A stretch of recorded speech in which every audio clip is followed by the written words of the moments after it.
La parole est à Monsieur Jean Lassalle. Monsieur le Président, mes chers collègues, ma question s'adresse à Monsieur le Premier ministre. Avec humilité, je souhaiterais recueillir votre sentiment à propos d'un sujet sensible pour tous ceux qui aiment la si belle et bouleversante histoire franco-algérienne. La victoire du Front islamique du Salut, le 26 décembre 1991, le coup d'État qui s'ensuivit et l'arrivée au pouvoir du président Bouteflika en 1999 aurait donné lieu à un accord au terme duquel le pouvoir reviendrait à l'armée à la fin de la présidence de ce dernier.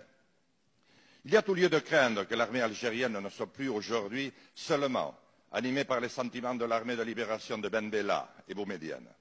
De nombreux observateurs prétendent même qu'elle serait profondément infiltrée par des courants islamistes, d'inspiration notamment salafiste.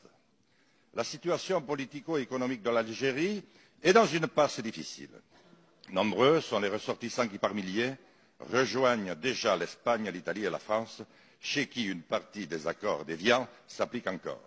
Si, par malheur, l'Algérie, notre sœur, devait tomber entre des mains indélicates, ne pensez-vous pas que les conséquences pourraient être terribles pour elle, ses voisins et la France?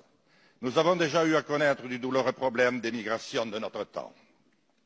Nous qui partageons une si longue histoire avec l'Algérie, qui partageons la même frontière, la Méditerranée, ne risquons-nous pas de voir s'installer un couloir migratoire sans précédent, avec le terrible effet de résonance qu'il pourrait déclencher?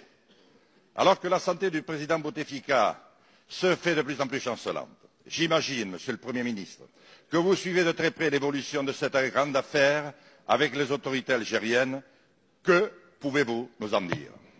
Merci, Monsieur le député. La parole est à Madame Nathalie Loiseau, ministre chargée des Affaires européennes. Monsieur le Président, Mesdames et Messieurs les députés, Monsieur le député Lassalle, le 6 décembre dernier, le Président de la République s'est rendu en visite en Algérie, une visite qualifiée par les autorités algériennes de visite d'amitié et de travail. C'est bien l'esprit de notre relation et c'est bien dans cet esprit que nous préparons ensemble l'avenir avec l'Algérie. Juste après cette visite, le Premier ministre français a accueilli son homologue algérien pour la réunion du groupe intergouvernemental de haut niveau. Nous avons donc pu travailler ensemble à nous fixer des axes de travail sur le quinquennat.